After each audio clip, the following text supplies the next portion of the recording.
Today we're reading some more satisfying revenge stories. It's going to be a wonderful time and I hope you guys are ready for this. And as always, thank you for joining me. Enjoy, guys.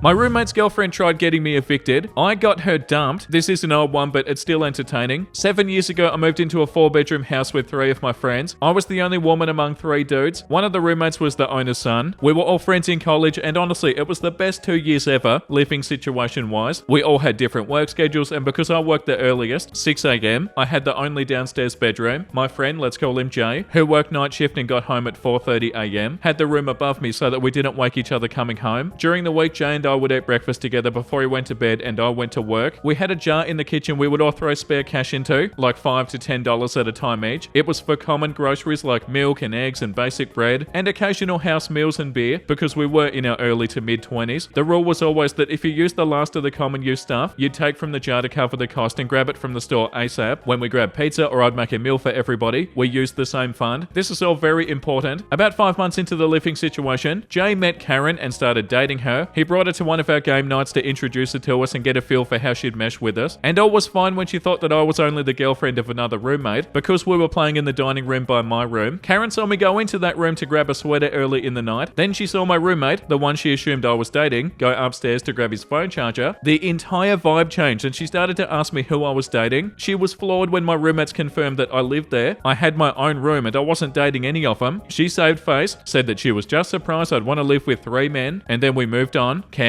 the owner's son, and I were the only ones that realized that Karen saw this as an issue. After that, she started coming over right after I got off work and only leaving when Jay went to work. If I came out of my room to the living room, she'd ask me why I was out there. If I was going to the kitchen, she would remark that I was being disrespectful to her and Jay and interrupting their time together. If I was talking to Jay when she got there, she'd practically grind on him and shove her tongue down his throat. She even complained that I was ruining the mood for doing my laundry. Jay had made it clear that he knew that she was being a problem and had started pushing for them to just chill in his room. Unfortunately, she used the opportunity to make some of the worst porn imitation noises that any of us other roommates had ever heard. We laughed it off and we left those 2 alone. After a couple of weeks, she'd gotten drunk before Jay went to work and we insisted that she stay in his room and sleep it off. I literally brought her food and Tylenol because girl was going to feel like hell in the morning. The next morning, Jay came home and started making breakfast for me and him when Karen came down and just started screaming. She woke the other 2 roommates up. She accused Jay of cheating, accused me of having relations with all the guys, and then made the dumbest statement possible. She demanded I pay Jay back for the food that he was wasting on me. Cam literally grabbed a $5 from the jar and slapped it in Jay's hand. Cam and I had a come to Jesus talk with Jay. We told him that if she couldn't deal with me living there, then she could no longer come over. Jay asked for a week to figure things out, trying to claim that she was just caught by surprise when she saw him making me breakfast and not thinking clearly. We gave him a week. In that week, mysteriously, the grocery jar was getting raided. We all noticed and talked about it. We noticed my clean dishes were appearing, still clean, in the sink. Little things were disappearing from common rooms and weirdly appearing in my room. Karen was being sweet. She was not exactly covert. Cam and I knew she was sowing chaos, but being curious where this was headed, we just watched. After a week, Cam gets a call from his mum asking if I'd been going through something lately. Apparently, a concerned party had sent her picture after picture and story upon story about how I was trashing the house and stealing. Karen expected this to get me in trouble. Lucky for me, my landlord was actually worried I was not doing okay and wanted Cam to help me get through it. Cam told me and I started planning my petty revenge. The first thing I did was eliminate the grocery jar. I split up what was in it evenly between the 4 of us, and I told them that because of the raided stash, I felt it needed to go away. Karen didn't like this, but when we asked why, she claimed that it was rude for me to make a unilateral decision. Cam backed me. Battle won. Then I started hanging with Cam in the living room every day. She complained, but Jay told her it's our house and we can do as we please. When she would go to the kitchen, one of us always asked what she was doing in our fridge. She stopped going in our fridge after 2 days. The weekend was here and we knew that Jay had an extra overnight shift and Karen was planning to stay in his room so they could hang out the next day. Cue my biggest petty move ever. Just a little information. Cam and I met in college where we both studied theatre, specifically acting. That Friday we hung out in his room, right next to Karen's. We made a bit of a show when Jay left and acted like he could not know that Cam and I were hanging out alone in his room. This caught Karen's attention. We started shaking the bed. 2 nerdy people hip thrusting the end of the bed to give the illusion the spicy thing was going down. Is quite awkward but oh so entertaining. Within minutes we got a text from Jay asking what we were doing. Cam replied, playing playing video games. After 10 minutes, we stopped the bed shaking and actually did play video games on mute. When Jay demanded a FaceTime session, he saw exactly what he needed to see, me beating Cam in Mario Party. We cycled through this for a few hours. After a while, we decided to put the finishing touches on. We made a big deal about me needing to go to my room before Jay got home, and Karen took the bait. We could see the little bit of light being cut off in the slightly open door by her watching. Cam and I stage kissed, and I headed to the living room. Jay came in 10 minutes later to find me watching a movie, normal for me, and asked me what was up. I told him that I'd been playing video games all night with Cam. He tells me that Karen claimed that we were doing the nasty, and I told him we didn't. He goes to bed. The next day, Jay calls a house meeting without Karen. He tells us that she's making claims of us having a relationship and hiding it from him. We say she's full of it. We tell him about the frame job she tried to pull, how she went to Cam's mum to get me in trouble. Jay asks our other roommate if he heard anything from the bedroom. Bro doesn't even flinch and says, I heard me calling Cam her biatch and the usual Mario Party crap talk. They weren't banging. Jay asked about the grocery jar. We all told him we suspected Karen. The next day, he broke up with her for trying to turn him against us. He called her a liar and a thief. A few months later, he dated another girl. She was awesome, and they're married now. I was a bridesmaid. But the absolute best part, Karen being one of the wait staff and seeing Cam with his wife, and me with my fiance, telling them the story of how we once dry humped a mattress fully clothed to get back at a thief. Yeah, Jay knows the whole story, and he didn't mind at all. Wow, that's incredible. To address the reason that Jay wanted to know if we were actually getting funky, he's the kind of dude that hates useless secrets. If Cam and I were hooking up, he'd be fine with it. If we were hooking up and actively hiding it from him, like we couldn't trust him, then he'd have an issue. That was why we played hard into the Jay can't know part. Though Cam says Jay secretly wanted us, Cam and I, to get together, but nah. Wow, that was so good to read. I got so lost in that. They sounded bloody awful. And sucked in too. That was so satisfying. A really good revenge story. Such a good start to the episode. The next one is called Deny Me a Raise Because You Want to Steal My Husband. Enjoy unemployment. Many moons ago, think early 2000s, I worked for a small tech company in the Midwest. I started out as a customer service rep. My husband also worked there in a high level position in a different department. There was an office manager who did not like me at all when I got hired. She originally was a billing rep and got moved to the office manager position when the original one who hired me quit. As an added note, her brother also worked there in the same department as my husband. I was pretty much a model employee. My stats were great, I was always on time, and customer feedback surveys were always glowing when I was on shift. However, it seemed like she had it out for me because she was always trying to find something to nitpick about my performance. I divulged all of this to my husband, and he admitted that prior to us getting together and before I was hired, she had expressed interest in dating him, but he rejected her. I complained to the owner, but he pretty much just shrugged it off because she'd been there forever and he didn't want to rock the boat. Come performance review time, and she gave me a terrible review and a tiny raise, along the lines of everybody else on the team getting 50 cents to $1 per hour raise, and she gave me a nickel. About 6 months later, there was a big shake-up in the company, and the general manager and two high-level people from my husband's department left to work at another company who did the same type of business. Shortly thereafter, a couple of big accounts that my boss was pursuing ended up going to the other company, thinking that perhaps information about the accounts he was trying to land was leaked to the other company. He sent a couple of people home with pay for 2 days while he investigated, including the office manager who hated me. On day 2, he met with the team and confirmed that there was no leak, so he'd be bringing the workers back in. Cue my petty revenge. I'd found the office manager's blog some time ago, and she'd been posting frequent updates since the shake-up. When she was sent home, she posted multiple updates about the situation, including how she figured the owner would screw up payroll, not pay taxes, and get in trouble with the IRS. She also posted some pretty derogatory things about the owner. She did make a feeble attempt to keep it anonymous by spelling everybody's names backwards and making up a fake name for the company, but it was very clear it was her and our company that she was talking about. After the team meeting, I asked to meet with my boss alone, and I showed him all the posts. He dug in and found even more damning stuff that she'd written, including how she couldn't stand me and wanted to get me fired. I hadn't even seen that post until then. I couldn't contain my crap-eating grin when she returned to the office, only to be told to pack her stuff and go. Within a year, I had a big pay bump and a promotion to management, and I assume she's off somewhere making people miserable. Wow, that's so funny. But that's what they get for posting that sort of stuff. Why would they do that? Yeah, like this comment says, she did herself in, you gave the nudge. Yeah, pretty much. And yeah, 100% deserved. The top comment says, nice and petty. I can never understand why people post stuff like she did in a public forum accessible to anyone. Just straight stupid. Good on you for bringing the karma that she deserved. Yeah, 100%. I don't understand why they did that. That wasn't very smart. The next one is called, I've been calling my sister by her full given name when she dead names my niece. My brother's kid, 22 female, came out as trans on her 21st birthday about a year ago and changed her name from Lance to Lacey. Fake names. Most of our family accepted it, and the ones who didn't weren't close anyway, except our sister Eva, 45 female. We're a Native American family with a lot of creative names, and my sister's birth name is something close to Evangeline, but she decided to go by Eva after a white kid said that her name was Rezzed Out, low-class stereotypical name from an Indian reservation. She's insisted on Eva for about 35 years, and we're all obliged. Now, she's often been calling my trans niece by her dead name Lance since she came out as trans, so I started calling her Evangeline, which she hates. The whole family called on and have only been referring to her as Evangeline for about a year now, and she's furious every time she comes to family events. Recently, she's been calling me by my full name to bother me. My first name is a portmanteau hyphenation of my mum's four sisters' name, something like Alexiana Dorothy, but wackier. People have always called me AD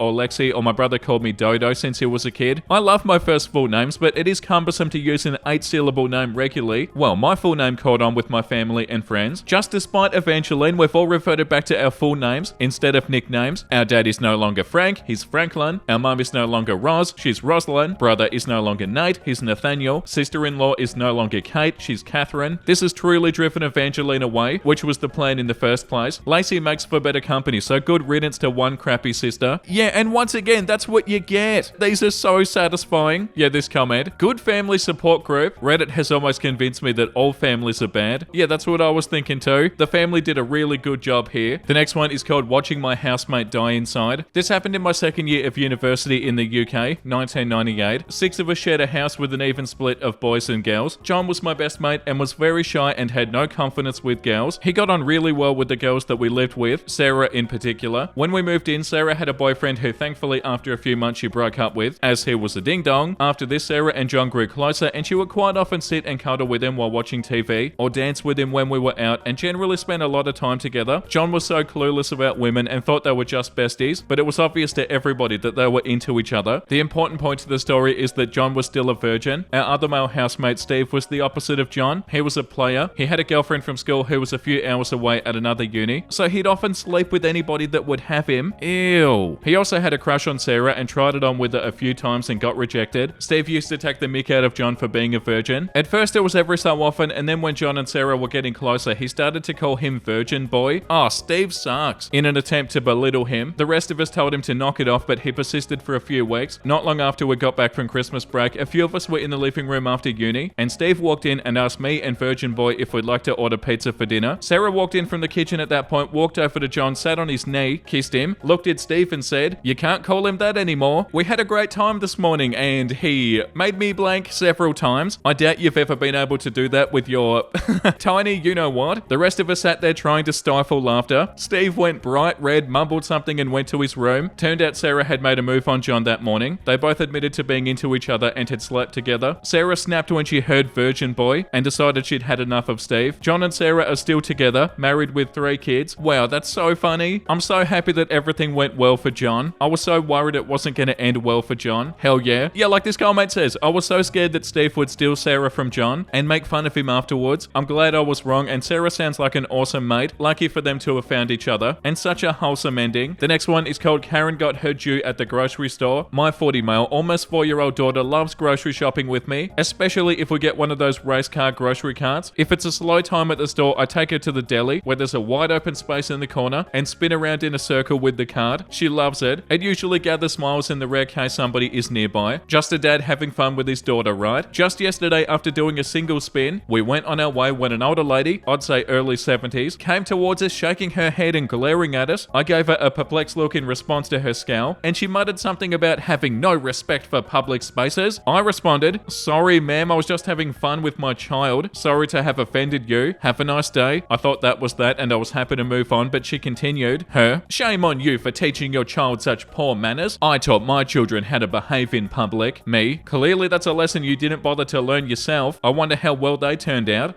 Muttered something about them being perfect. My almost 4-year-old is extremely perceptive and sensitive and asked if she'd done something wrong. I then explained as loud as I could, "Absolutely not, honey. That's just a very grumpy old bully." She angrily responded, "I am not grumpy. I just want to be left alone." Me, with a stern face, "No, well you certainly are a bully then. And if you want to be left alone, I strongly suggest you start minding your own bloody business. You taught your children to behave in stores. I'm teaching mine to stand up to bullies like you. Thank you for this perfect teaching moment." She finally caught the hint to shut her trap and moved along, still muttering and shaking her head. Petty revenge commences. Twice more we encountered her in the other aisles and I made sure to overdo the race car theme, but we would abruptly stop when we got nearer, saying loudly to my daughter, "Careful now, honey, we don't want to anger the fun police," and my daughter played along perfectly. As fate would have it, we were approaching the checkout nearly at the same time. We got there first, but I magnanimously allowed her in front of us to be the first in line at the solitary man checkout, knowing that she would complain, and she did not disappoint. She immediately started to complain to the till person that she was harassed by me and my daughter this whole time, and how we were disrupting the whole store. The till lady cautiously looked over at me, and I gave a totally confused shrug. I'm still in my formal work clothes, my suit and tie, and my daughter is wearing her adorable poofy fairy skirt, picture perfect innocence, having obviously seen me let the lady in front of us in line. The till person gave me an apologetic smile and just sort of nodded and smiled, humouring Karen. She must have tried to complain further at customer services because we were now leaving at the same time, despite our full grocery cart and a child insisting on helping with the bagging. Once outside, I made sure to drag race that cart past her as loud as I could and as obnoxiously as I could, and my daughter squealed in delight. I didn't even bother looking back at that crusty old biatch. She ruined my shopping outing. I hope I ruined her entire day. I do feel bad for people that are this desperately miserable, but I also have zero patience for them taking it out on other people just trying to enjoy a sliver of joy in their day. I think if enough of us consistently confront people like this, they might learn to keep their mouth shut and their poor attitudes to themselves. Yeah, and once again, mind your own bloody business. It happens all the time, and we read about it all the time as well. Like, half of these situations with Karens and entitled people are literally because they're not minding their own business, and then they have the audacity to say that they wanted to be left alone. Yeah, like the top comment says, lol, she wanted to be left alone but deliberately went out of her way to talk to you. Rolling on the floor laughing. I mean, really? Yeah, how does that make any sense? And also, imagine seeing a dad having fun with their daughter and being like, oh, I'm gonna teach them a lesson. I'm gonna put an end to them having fun. And there was no message behind it because OP wasn't doing anything wrong. But yeah, you handled this so well, OP.